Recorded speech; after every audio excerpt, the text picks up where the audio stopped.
Hey guys, today I'm going to tell you how to change date of birth in Google account.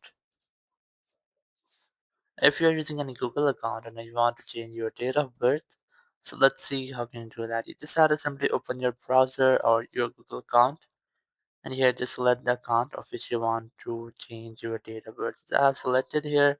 Now just click on your profile option here or the profile photo and then click on manage your Google account.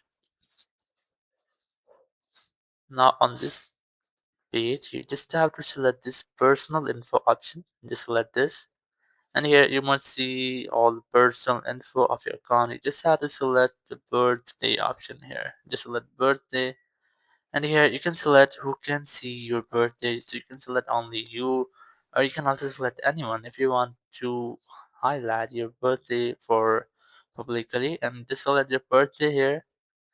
In case of changing, just select or enter the right birthday which you want to enter.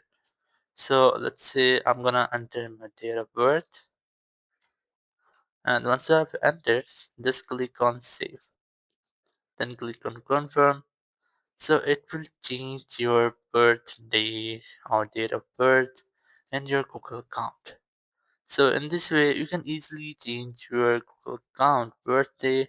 Thank you very much for watching the video. Until next video, bye bye.